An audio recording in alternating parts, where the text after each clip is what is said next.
Check 1, 2. Testing like 1, 2. Check 1, 2.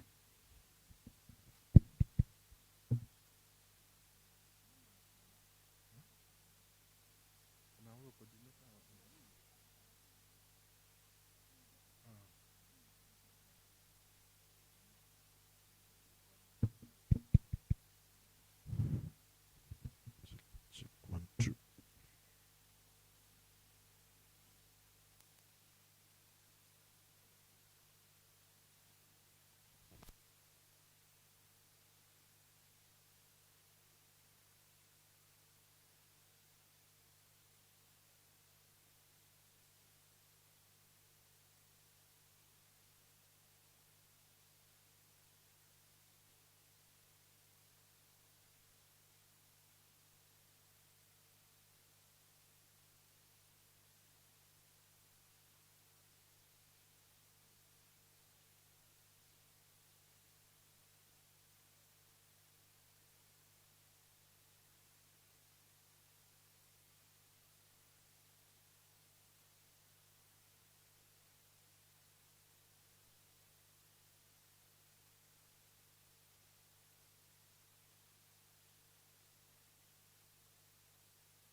Habari ya jioni, muko salama? Thank you so much. I'm sure we've been here for the last 2 days, and the last 2 days have really been vibrant. We've really had some good time, and actually what we've been talking about, the self-regulation within the on-site sanitation. Just as we said, over 60% of the Kenyans are out there and they are not on safely managed sanitation. And so on-site sanitation is what they are using outside there. And we thought it is good for us to come in and see how, as stakeholders and as players within the spectrum, how can we come in with regulations and self-regulate ourselves so that our people can be able to climb the ladder the way they are supposed to climb the ladder. So this afternoon, we are greatly honored by the presence of the PS, Environment and Climate Change. Let's just welcome him with a round of applause. Thank you so much. Yes, Bwana PS has very big history with us, and he's been with us many days, even before he went to Environment. In fact, tulikuwa tunasema tulinyang'anywa. Yes, yeah, because he's been with us all through. For those who've known him, since when he was in Kericho. I think we were together when he went to, is it Dibs and Shatley? We were also together all the time, going to consult and all that. And he's even calling some of us mentors here. Some of you have mentored him. And so we are very proud, Bona PS, for you to be with us. And I'm sure this is home. And these gentlemen and men have been here for the last 2 days. They are discussing about self-regulation within sanitation within today. Yes, allow me to invite, there are some things here written kama daktari. Let me see the ones that I can see right here. Yes, Joanne from Kewasnet, kindly just come in front. Yes, Joanne from Kewasnet. Yes, we have Dr. Yoyaya. Dr. Yoyaya.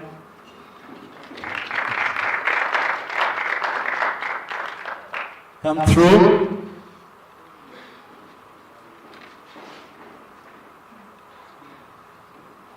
Others are like some out, yes. Private sector. Sorry, let me consult because I might call here the wrong people.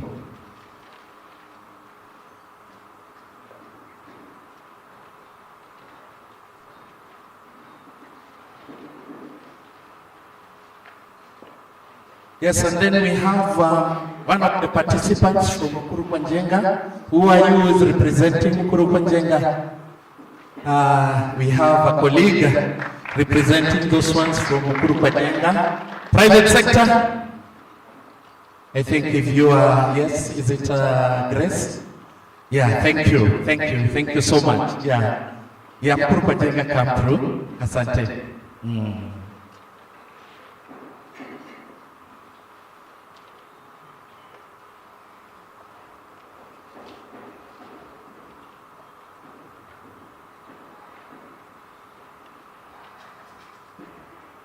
Thank you. So we are waiting for, I thought, Grace, you are representing private sector?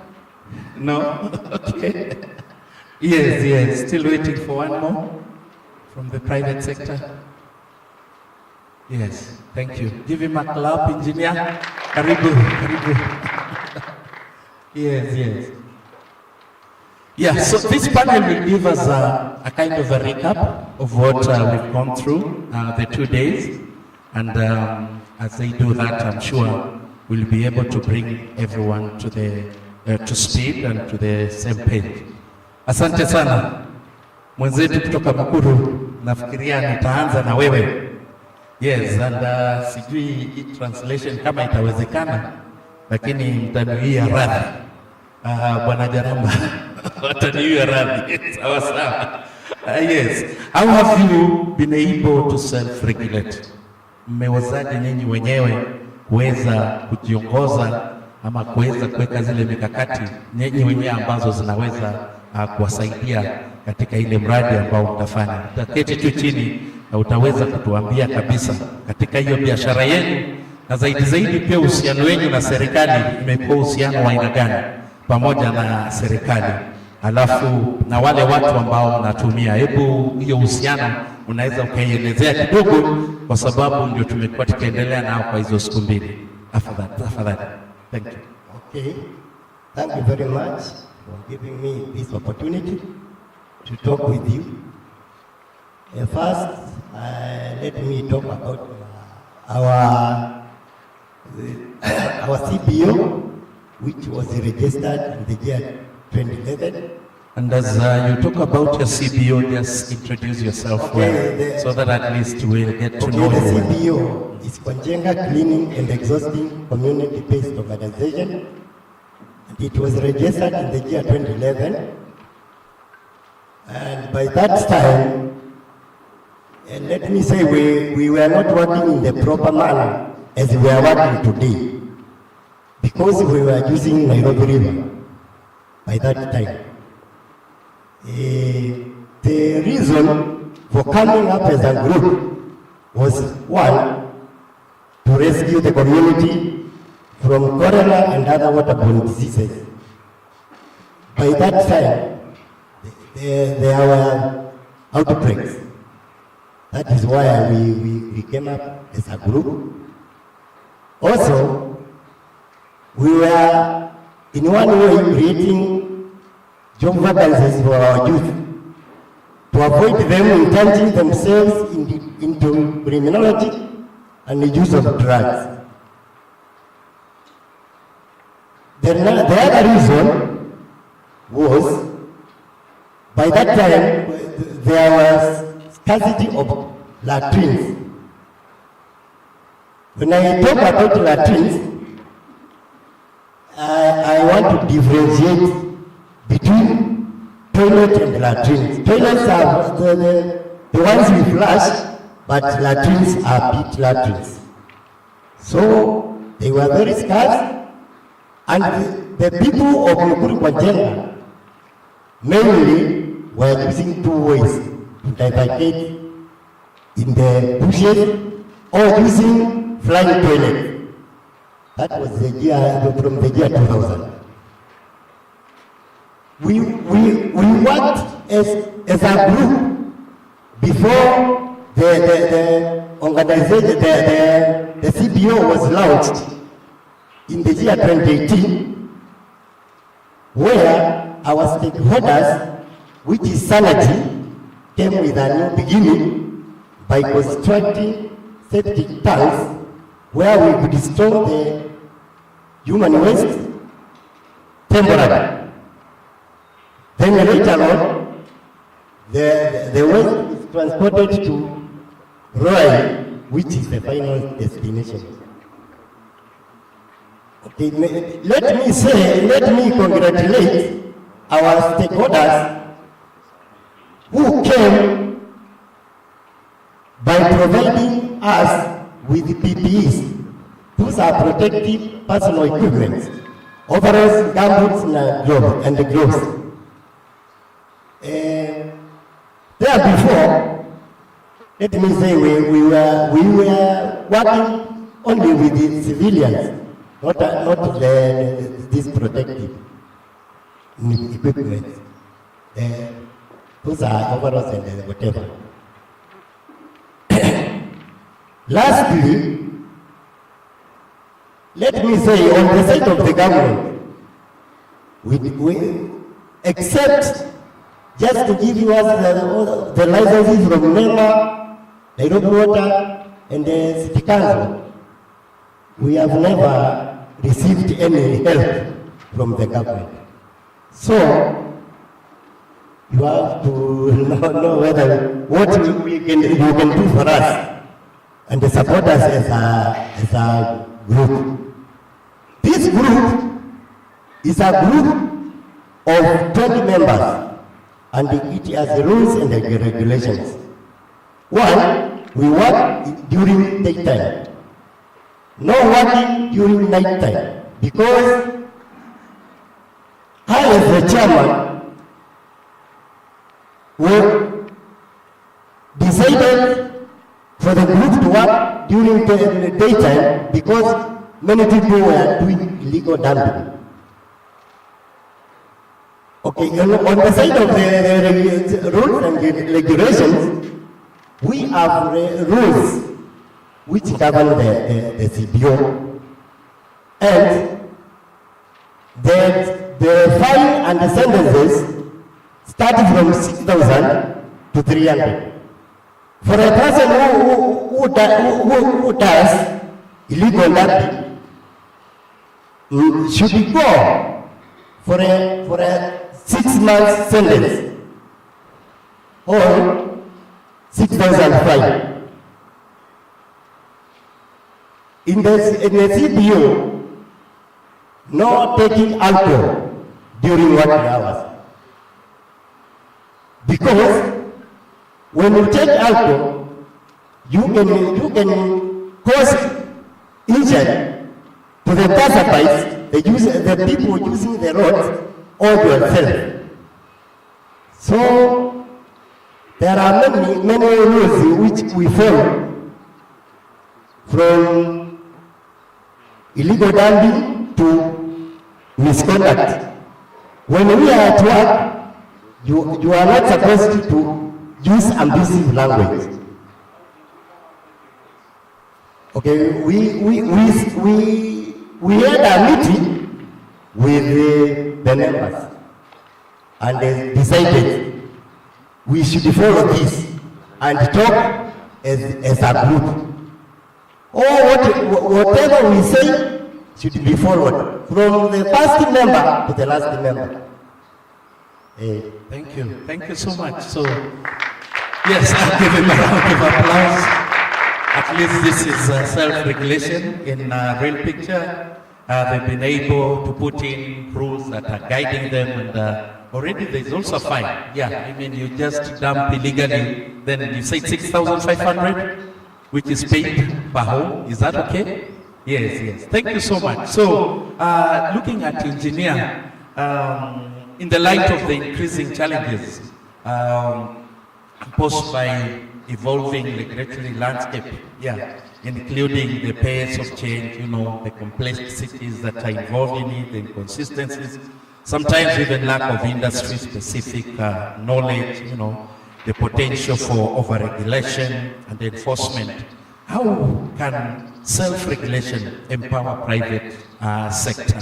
To develop a more agile and effective, tailored solution to foster responsible behavior, build trust, and medicate all this without the need of the government intervention. Thank you very much. My name is Alfred Chomba. I represent the private sector but work for a company called Algil Engineering. We are in the business of treating wastewater, water and wastewater, and making it available for use. So I think this is the perfect place to be able to discuss about sanitation.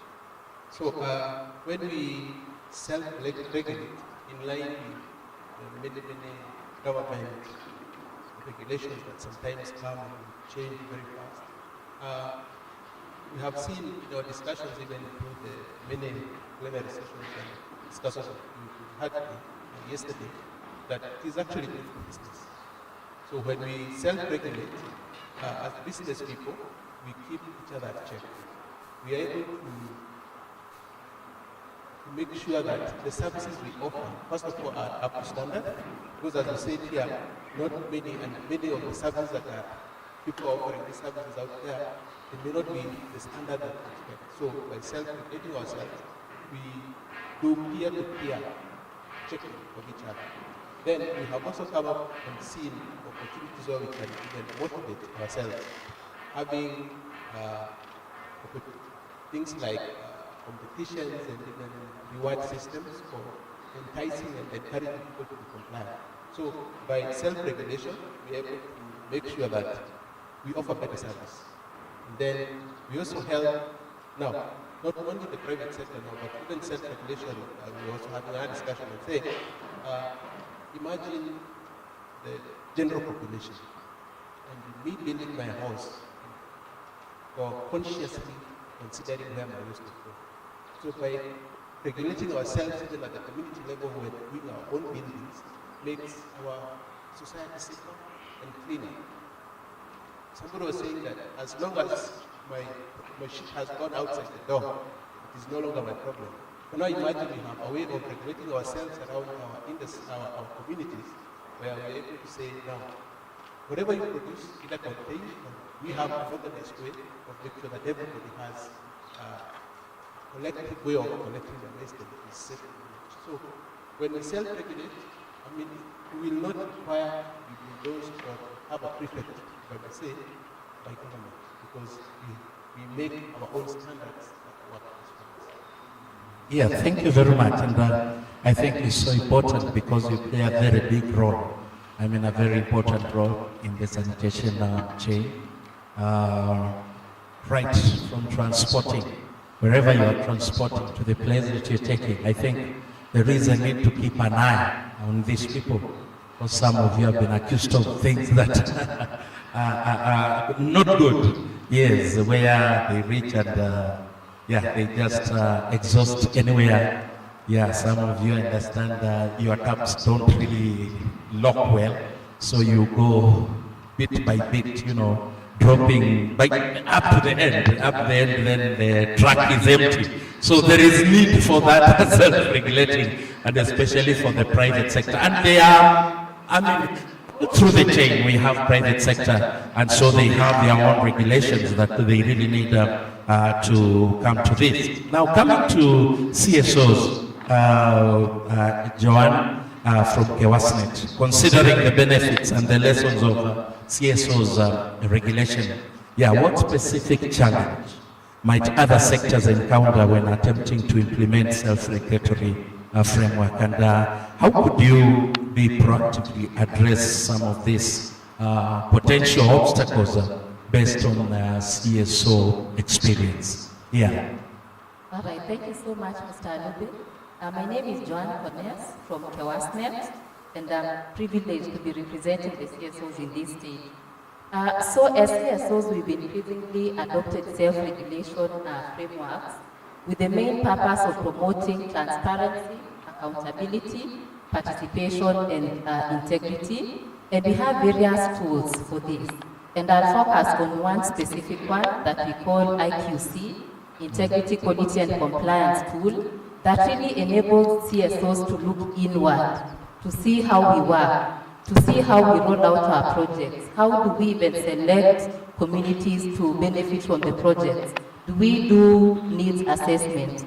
How do we implement? How do we monitor and evaluate our work? But even above that, it also looks at how we comply or align ourselves as CSOs with the national level standards. And it doesn't stop there in terms of implementation of the tools. We go ahead and document, because a very key role in accountability is the ability to report, to share back. This is what we've done. This is, you can hold us to account. So we go ahead as CSOs to report on the work that we do, still looking at IQC, Integrity, Quality, and Compliance. And we report this in a report that we call the voice report. And as the name suggests, it's the voice of civil society. The voice to tell us what CSOs are doing, what are they working on, how's their performance, what is their contribution to the sector. So we capture that in that report annually. And now moving on to the second question on challenges that other sectors might encounter when attempting to implement similar self-regulatory frameworks. And I'll base this on the challenges that we've experienced. And the first one is, I don't know whether to call it fear or fear of sharing information, especially when it's information around budgets or funds. So there's even that fear, because if you're self-regulating, then you should be able to be open. You should be able to share what you're doing openly. So there's that fear of sharing of information. That's number one. And then number two is what I would call behavioral inertia, for lack of a better word, in the sense that if you introduce self-regulation and people are used to doing things a certain way, then they are not easily or willing to change tangent. So if people feel that new regulations or self-regulations will take away some level of power, then they might not be really welcome to the idea. And then the third challenge could be a siloed approach, and this is something that the sector has discussed for such a long time. It's high time we talked about how we move away from that. And the siloed approach in the sense that different institutions doing the same thing without consulting each other or without even sharing what they are doing. And as a result, you find a lot of duplication of efforts, and of course it's wasteful in terms of resource use. So that siloed approach again is a really thorn in the flesh when it comes to even self-regulation. So another thing is on limited knowledge on operationalization of self-regulation. The understanding of how self-regulation even works is still quite low, so there is need to raise awareness of what exactly do we mean by self-regulation. In this room today, we are talking about self-regulation in sanitation. I don't know how many of us came in here yesterday with 100% understanding of what that means exactly. So they still need to unpack that. What would it look like? And in one of the panel discussions that we had today, actually in this room this afternoon, one of our discussants said, it's the wearer of the shoe that understands where it pinches the most. And that is what self-regulation is. It's, you regulate yourself based on the understanding of what you need the most. Because when you're involved in that self-regulation, process, then you'll own the process. So again, that lack of limited understanding of operationalization is still there. So now on to what we can do. What can we do? To, curb a number of these challenges that I've talked about, there is need for collaboration. There is a lot of collaboration that is required to ensure that we own the process. If we are to self-regulate, again, I'll quote one of the speakers today, if we are to self-regulate, we need to understand that we are in it together. We need to understand that we have different stakeholders in the sector and we work in together and own the process. So each stakeholder, be it national government, county government, we, the CSOs, private sector, academia, name them all, we need to do this together. I know I brought in more beyond the CSOs. And then the second one is the need to have evidence. We say if you want something to succeed, then you have to demonstrate that it succeeded somewhere else. We are not reinventing the wheel. It's just a matter of being innovative in how we do it. So we need to really document success stories of where, self-regulation has worked. How did it work? How did they do it? And, if we did that, then we should be able to move forward together. And then, of course, again, in terms of, sharing of knowledge, which will still, translate to collaboration. Because we as CSOs, for example, we have a lot of knowledge, but how do we share that out? So, just to summarize, there's need to work together, there's need to document what has worked, and move away from the siloed approach. Yes, and not all comply. How are you dealing with those ones that are not compliant? Now that you're self-regulating yourself. Not all comply, like to the voice, to contribute to the voice. So how do you go about those that are not complying? Okay, how do we go about those that are not complying? There are several ways. There is this method which I would never really, agree to, naming and shaming. I know it has worked in some parts, but I wouldn't recommend. Dialogue is the better way to go. Yes. And for you to have a productive dialogue, you need to ensure that you're first of all sharing information.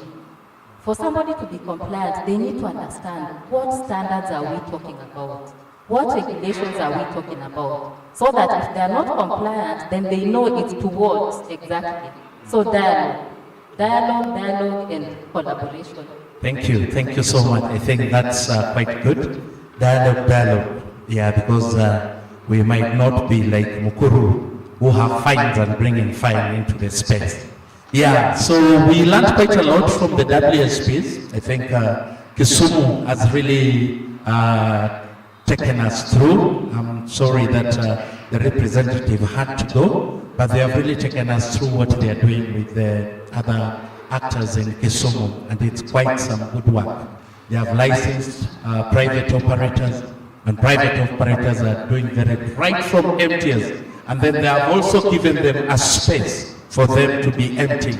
So that is something that is really, really worth emulating from the others, and we have had already, there are some other WSPs that they are already mentoring, and so we could have had more from them if they were here. Yeah, but then they had to go. And so coming back to Daktari Wakili, yeah, drawing just upon the principles outlined in the Kenyan Constitution, when we come now thinking about Daktari Wakili, yeah, you've really helped us coming up with so many policies in the sector. I'm sure since I started learning about policies, I think we were together from Kesh. I remember the first meeting was in Machakos, and that was those good years. Yes, so since that time, and looking at the Kenyan Constitution, how can self-regulation mechanism for sanitation actors be specifically designed to align to, again, the constitutional mandate on human rights, looking at human rights, and once you start looking at human rights, then you want to look about inclusivity, you want to talk about equality, you want to talk about devolution, all this, you want to talk about them. And so, how is this helping out, and how do you think that this can be developed and implemented and even monitored, especially when we are thinking about regulatory framework across different divides? It's a mouthful. Thank you. You're very right. Yes. Just building on the protocols that had been established before, as the moderator has mentioned, this is a mouthful. First of all, where are we drawing from when we are talking about self-regulation? And I would just want to mention that regulation and self-regulation, for that matter, is direct exercise of people's sovereignty. And I want to say this, recognizing the provisions of Article 1 of the Constitution that clearly says that the sovereign power of the nation belongs to the people, and then outlines how that power can be exercised. And it can be exercised through various structures at national level, where we have the national executive and the county executive, legislatively, national parliament and county assemblies, and then judiciary is exercised at national level, but provides for the exercise of alternative dispute resolution and tribunals. But having said that, then it says that they can exercise that power either directly or through elected representatives, democratically elected representatives. That, to me, is actually the overarching principle of exercise of self-regulation, exercising it directly.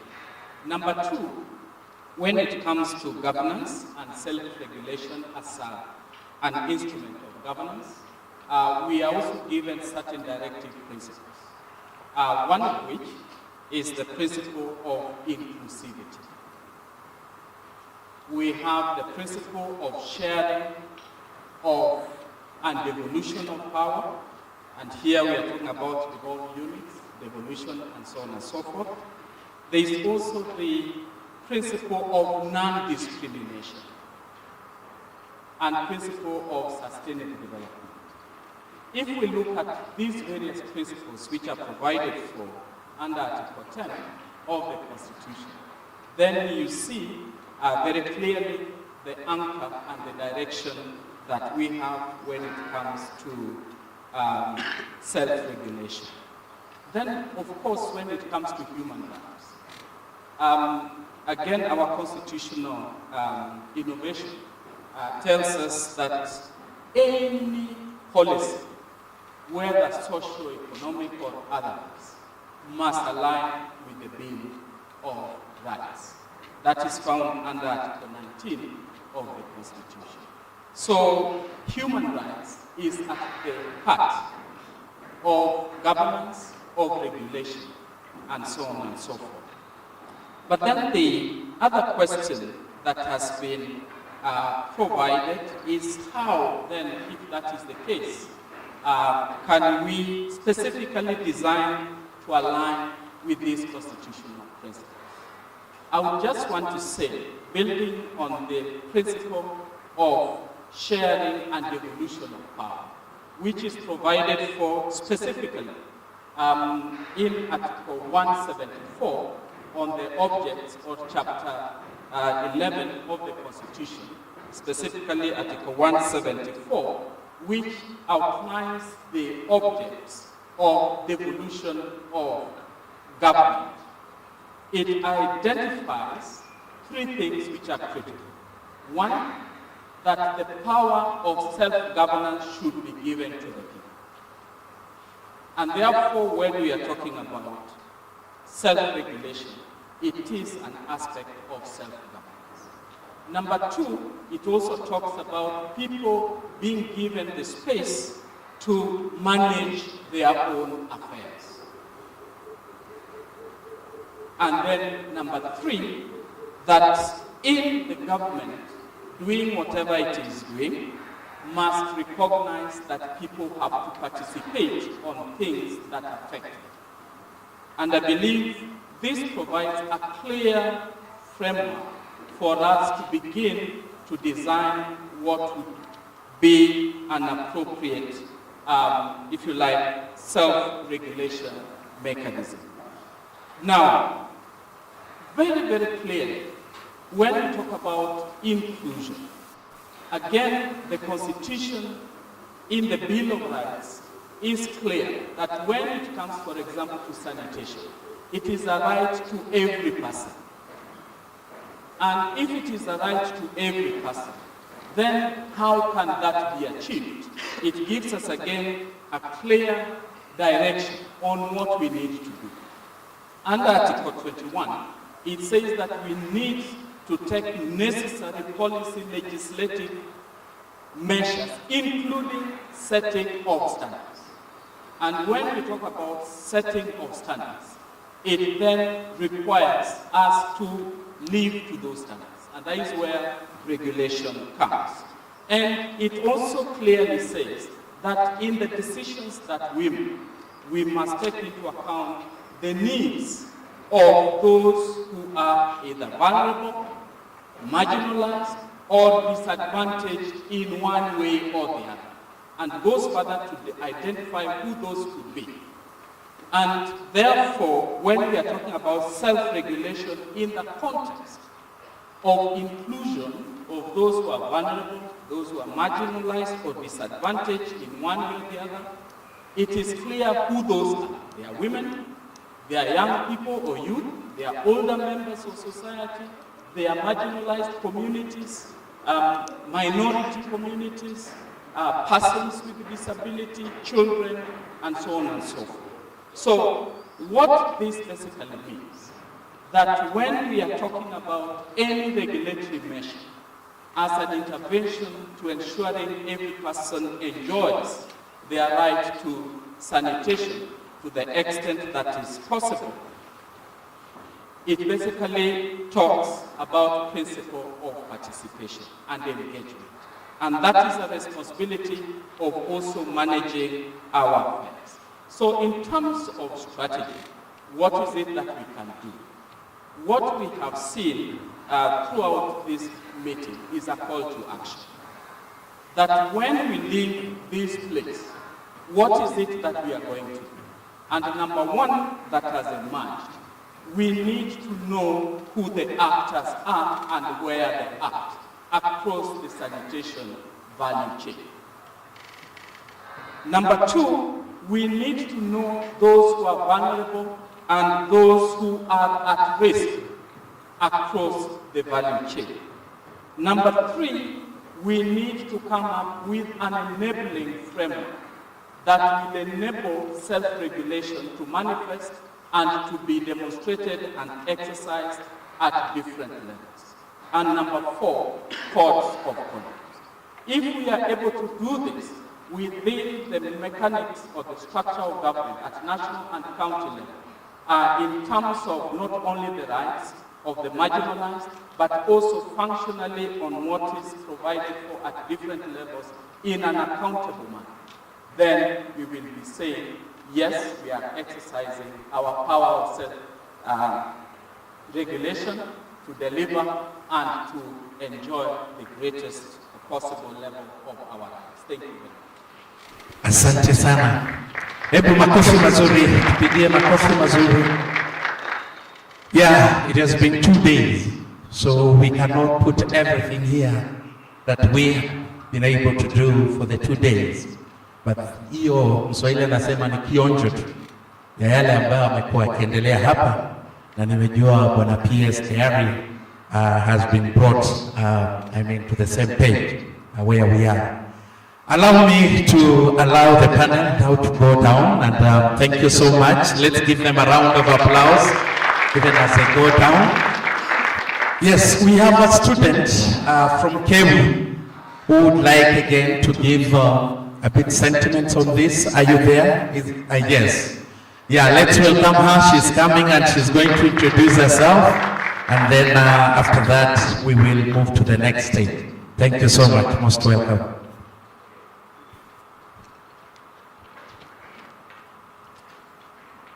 Good evening, everyone.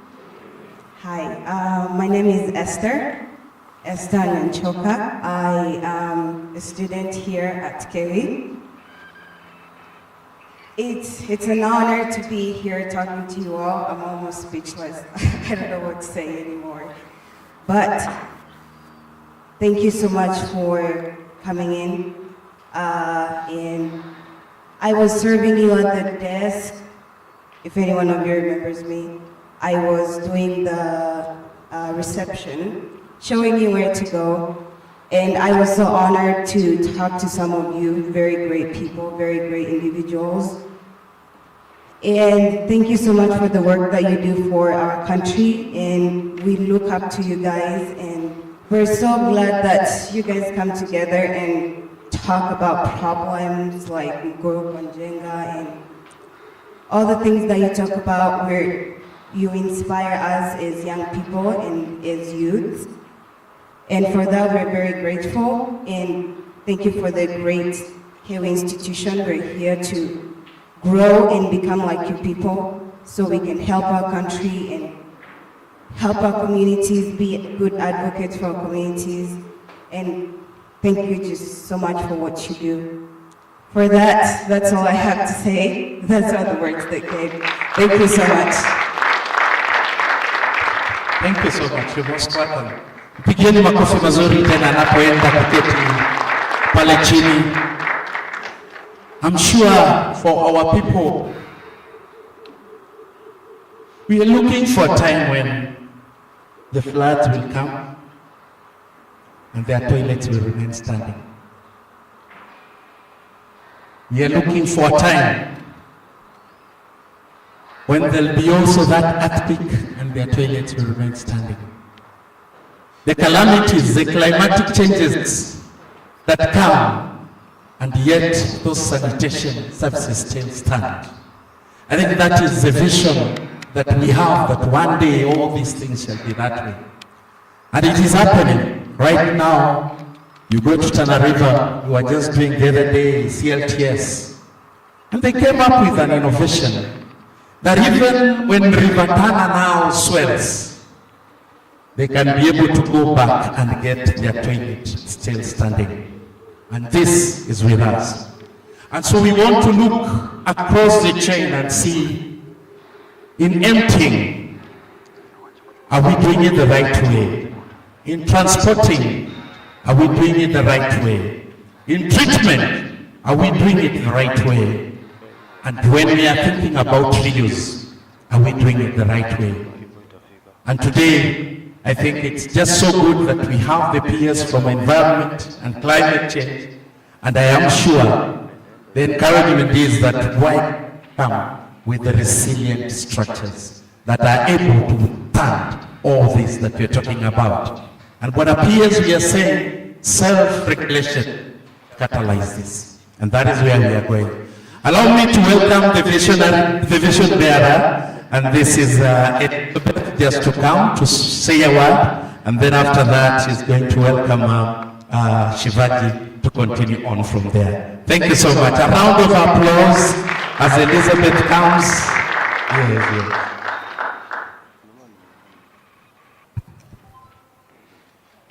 Good evening, everyone. I'm delighted that all protocols observed. Sorry for that. I'm delighted that we have been able to stay in for the 2 days and we've been able to do a lot of discussions. And I believe, PS, that this will protect the environment.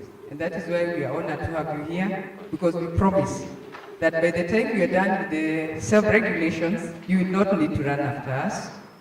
And we will be coming to you proudly to ask you what else we need, because we will have done everything you want us to do right. It is you who will not have done what we want. So we believe this is complementary, and we will do it not because we are forced to do it, but because we want to do it.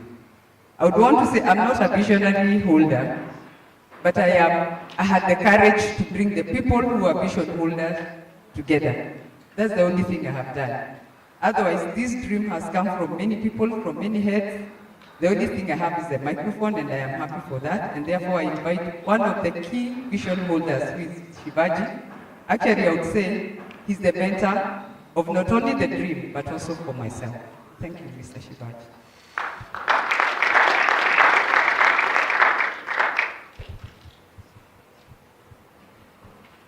Thank you very much, Vision Bear. I would probably not have known that if you didn't get to the microphone. So thank you very much. Honorable peers, Manameno, and all protocols. Ladies and gentlemen, good evening. My very simple task, knowing that it is also end of the day, is just to give salutations at the end of this very important event and give specific recognitions to all the efforts. And indeed, as Elizabeth has mentioned, that this symposium was a collective of vision bearers. Everybody who has come and contributed in one way or the other in this symposium has been a vision bearer of what will be, because this is part of what has been happening and what will happen thereafter. Honorable peers, you also privileged us with your presence at the first Sanitation Accountability Symposium 2 years ago at Stratton. And even before the first symposium, we had the opportunity to run a series of webinars, which we titled Calibrating the True North for Sanitation.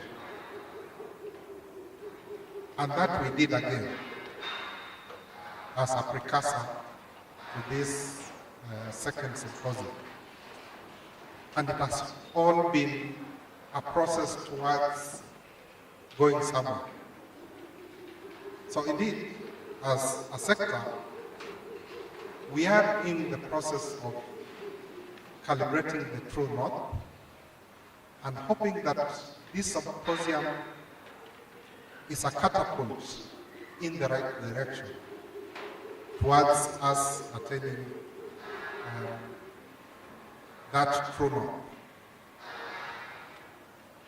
And yesterday when we began the symposium, we were encouraged to be open, direct, and undefensive. And indeed, my experience of attending the various discussions is that we have received exactly that. We have had very open dialogue. We've had different constituencies speaking their truth and also receiving the truth of the others. During the last 2 days, we have pursued possibilities. We have been unhindered and we have been untethered. And this is exactly what we needed. And in discussing how we calibrate our true north, we did not pretend that we were working in a vacuum.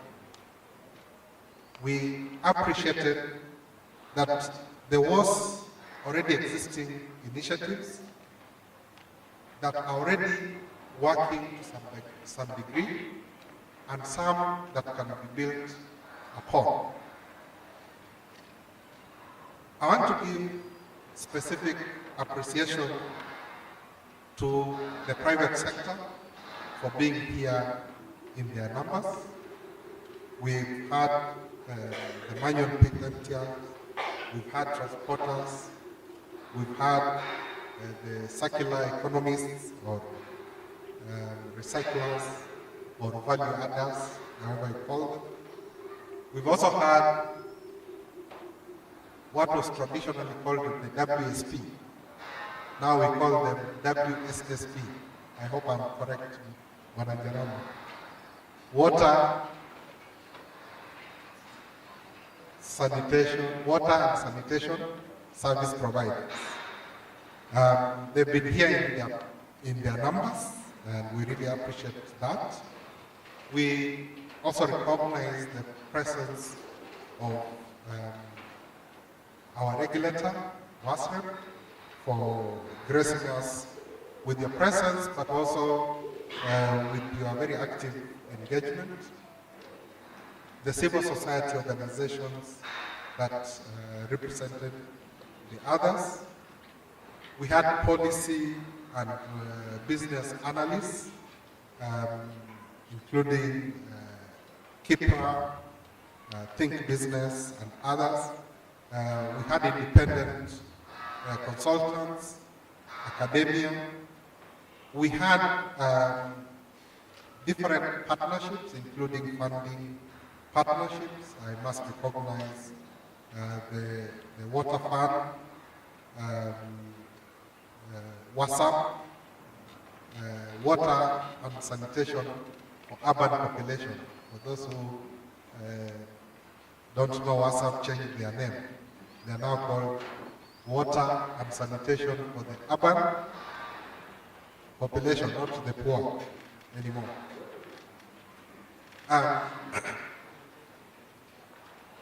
Yes, we also must appreciate Kewi for hosting us and really making it seamless for us to be in this symposium. The Ministry of Water, Sanitation and Irrigation, and indeed all the other partners that contributed directly, including Wash Boys itself, KEWASNET, APSA, the Association of Private Sector Actors. And if I have forgotten you, my apologies. You are recognized and appreciated in plenty. But appears in these last 2 days, we must say that this symposium has brought a lot of lesson learning. It has helped us document best practices. It has also helped us in being realistic to also identify gaps, but also to collect ideas for possible inclusion in that possible future of self-regulation. But at the end of it, there is a question that is lingering. Because yesterday, Mr. Jaramba challenged us that we must pick something from here and take to the next conference next month. And that is a challenge that we take very positively. Because for us, the symposium was never meant to be an end in itself, but part of a very important process that then triggers the next action. And as the last panel just mentioned, there are certain possibilities that then emerge. And yesterday also, Elizabeth mentioned the next symposium. She already mentioned there will be a third symposium.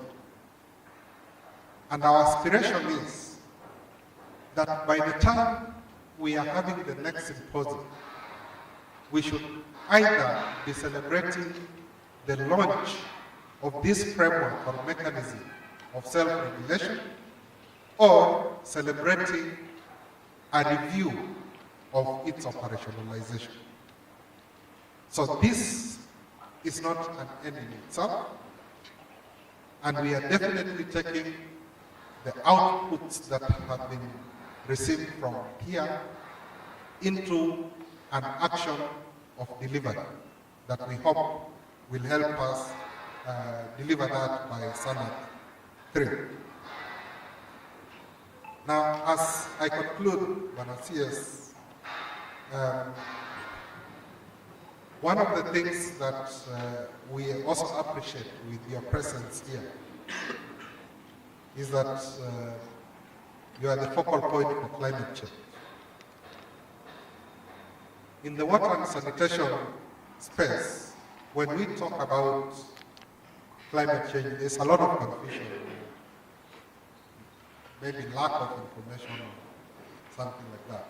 And I think one of the things we should be contemplating in partnership with you as the son of this sector is hosting a conversation about sanitation and climate change.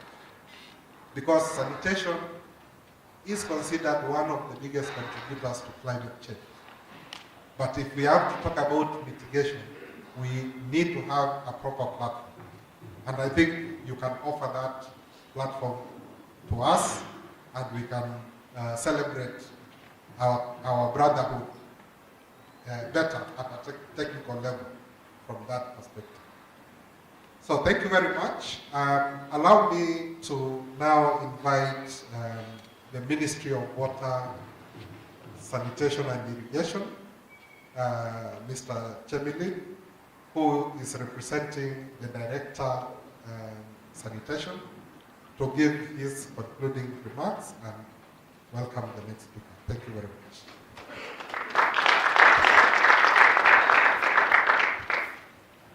Yeah, thank you so much, Shifaji. Dr. P.S. Department for Environment and Climate Change, all protocols observed.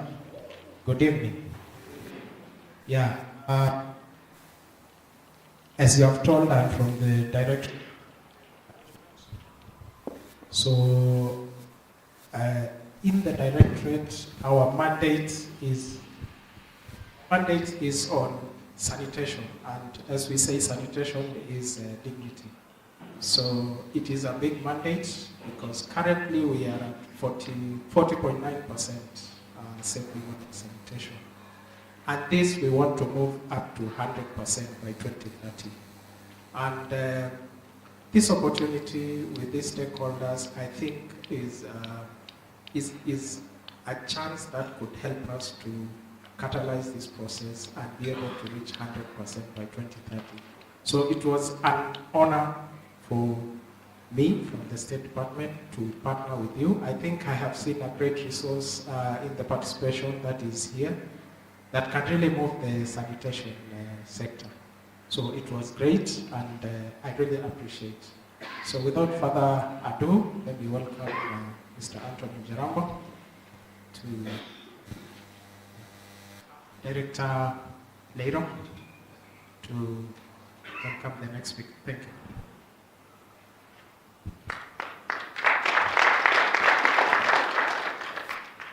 Thank you very much, Engineer Chemere, the Director of Sanitation, Mwamaida, Climate Change, Dr. Festus Ngeno, CEO WASPA, Bwana Handoni Jaramba, CEO Kewasnet, Shifachi Malesi, other CEOs are present. Our vision pair, Watch for His Kenya, Elizabeth, Engineer Chemere from the private sector, all delegates, good evening. Good evening. I know it has been 2 days of intensive discourse. I hope you are not tired, isn't it? Especially now that we have the presence of PS, On behalf of the chairman, members, we council, our CEO, Dr. Leiro Letangule, allow me, PS, to take this opportunity to welcome you most sincerely to Kenya Water Institute's main campus here in Nairobi. Peers, we are also present in Shakarika, Tarakaniti, Kitui, and Kisumu. Peers, KEWI is one of the agencies that is held in the Ministry of Water, Sanitation, and Irrigation with the primary purpose of training, research, and consultancy in the water sector. Peers, KEWI continues to dutifully develop human capital, particularly to provide skills that addresses water, sanitation, and irrigation.